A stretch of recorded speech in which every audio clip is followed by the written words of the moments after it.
તો હલો ખેડૂત મિત્રો, સ્વાગત છે ફરી એકવાર મારી યુટ્યુબ ચેનલ હાલરના ધબકારાની અંદર। ખેડૂત ભાઈઓ, આજે તારીખ 26/1/2026ના રોજ આપણે જીરાની અંદર કાળી ચરમીનો જે રાઉન્ડ આવે છે તે આપી રહ્યા છીએ। ખેડૂત ભાઈઓ, કાળી ચરમીની અંદર આમ જોઈએ તો આપણે ટ્રાયસાયક્લોઝોલ 75% WP ટ્રાયસાયક્લોઝોલ મારી રહ્યા છીએ। સાથે ખેડૂત ભાઈઓ, ગેલેલિયો કંપનીની જે આવે છે, આ પણ કોટેવાનું જ છે, તમને બતાવી દઉં। કોટેવાનું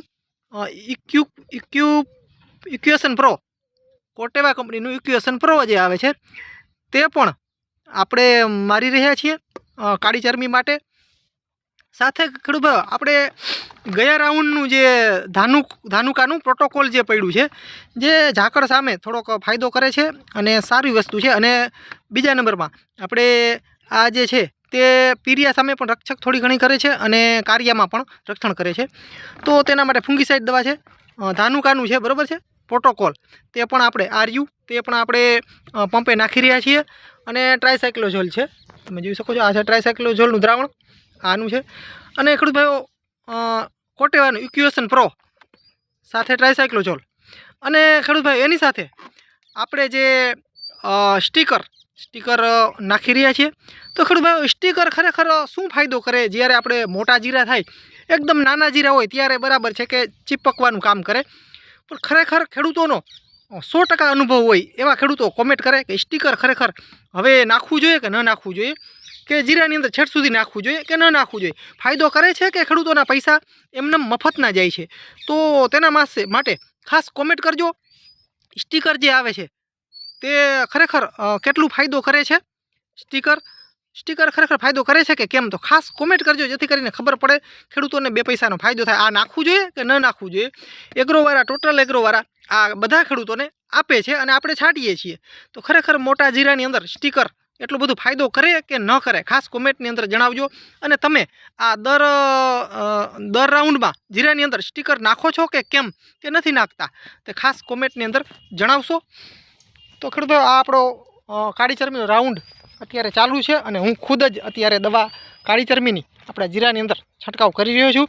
આપણા જીરા જે છે તે બાજુમાં જે છે તે મિત્રો નોર્મલ જીરા છે, ઓલી સાઈડનો ઘેરો જે છે સારો છે। આ જે ઘેરો જે આપણે જીરાનો છે, ખેતર જે આપણું છે 1 વીઘા જેટલું માન જશે, તો તેની કન્ડિશન કંઈક આવી છે, તો તમને તે પણ બતાવી દઉં। તો ખેડૂત ભાઈઓ, આ આપણા જીરા છે અને ખેડૂત ભાઈઓ, આપણે કાળી ચરમી રાઉન્ડ ચાલુ છે અને આપણા જીરા જે છે તે હાલની અંદર 65 દિવસના કમ્પ્લીટ થઈ ચૂક્યા છે, 65 દિવસના જીરા થઈ ગયા છે। તો તમે જોઈ શકો છો આપણા જીરા, કાલે જે આપણે વિડીયો ઉતાર્યો તે સામેનું ખેતર છે, તમે જોઈ શકો છો, તે સામેનું ખેતર છે આખું, બરાબર છે, તે બીજું ખેતર છે। આ આપણે વીઘા એકનું જ છે મારા અંદાજ પ્રમાણે આ જીરું, તો આ જીરું અલગ છે। ઓલા જીરાથી આ જીરા આપણા ઘણા બધા નબળા છે।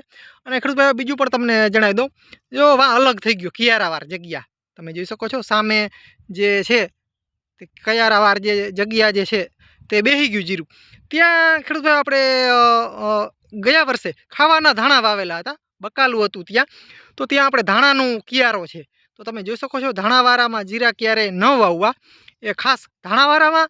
અને એક ઉનાળુ બાજરો વાવેલો હોય અથવા તો ચોમાસું બાજરો વાવેલો હોય, બાજરી અથવા ધાણા બેમાંથી એકનું વાવેતર કરેલું હોય ને, તેમાં ક્યારેય જીરા વાવવા નહીં, નકર તમારો સંપૂર્ણ પાક ફેલ જશે। તો તમે જોઈ શકો છો ઉદાહરણ સામે છે, ત્યાં આપણે ધાણા હતા, જીરું એકદમ બેસી ગયું, એટલા જ વારમાં જ્યાં કિયારો હતો ત્યાં જ બેઠું છે, બીજું નથી બેઠું। તમે જોઈ શકો છો, તમારી સામે છે, નજરની સામે છે। કોઈ ખેડૂતો કહેતા હોય કે ધાણાવાળામાં જીરા ના બેસે, તો એ 100% ખોટી વાત છે। બેસી જાય, એમાં કોઈ ડિફરન્સ નથી, એમાં કોઈ શક નથી, પણ કદાચ દેશી ખાતર ફૂલ નાખો ને તો પણ એની ઇફેક્ટ તો રહે જ। તમે જોઈ શકો છો સામે આપણે દેશી ખાતર બિલકુલ નથી, છતાં પણ જીરા એકદમ બેસી ગયા છે, તમે જોઈ શકો છો। એટલે ધાણાવાળામાં જીરા ક્યારે વાવવા નહીં, આપણા 65 દિવસના જીરા છે અત્યારે। અને કન્ડિશનની જો વાત કરીએ તો કંઈક આવી કન્ડિશનમાં છે। આ પણ સુપર જીરા છે, કોઈ પ્રોબ્લેમ નથી, તમે જોઈ શકો છો। તો ખેડૂત ભાઈ, આવા જીરા છે અમારા, આના કરતાં ઓલો ઘેરો સારો છે, તમે જોઈ શકો છો, આ જીરા આવા છે, આના કરતાં પણ જે સામેનો ઘેરો જે છે તે આનાથી પણ સુપર છે। આમાં પણ વરિયાળી એકદમ ભરાઈ ગઈ છે, કમ્પ્લેટ દાણા ચડવાની શરૂઆત કમ્પ્લીટ થઈ ગઈ છે, તમે જોઈ શકો છો જીરા। તો ખેડૂત ભાઈ, આવા આપણા જીરા છે આ વર્ષે। આપણું જે ગયું જે ખેતરમાં જે છે આપણે જે નયારા કંપની સાઈડ, તે ખેતરની અંદર કાળી ચરમીનો ભયાનક રાઉન્ડ આવેલો, તે પ્રોબ્લેમ કરાવશે, થોડું ઘણું ઉત્પાદનમાં ઘટાડશે. બાકી તમે જોઈ શકો છો આપણા ઓલ ઓવર જીરા, મારા બાપુજી સામે જીરા નેદે છે. તમે જોઈ શકો છો ખડ નોર્મલ છે તો નેદી નાખી અને હું દવા છાંટું છું. તમે જોઈ શકો છો. તો ખેડૂતભાઈ બસ આજના વિડીયોની અંદર આટલું જ. ખાસ ખેડૂતભાઈ ચેનલની અંદર નવા આવો અને હજી સુધી જો આપણી ચેનલ તમે સબસ્ક્રાઈબ ન કરવી તો ખાસ આપણી ચેનલ સબસ્ક્રાઈબ કરી નાખજો. ખેડૂતભાઈ હું પણ તમારી જેમ એક ખેડૂતનો દીકરો છું. જીરાની ટોટલ માહિતી અમે અમારી ચેનલના માધ્યમથી ખેડૂતો સુધી પુગાડવાની હંમેશા કોશિશ કરીએ છીએ.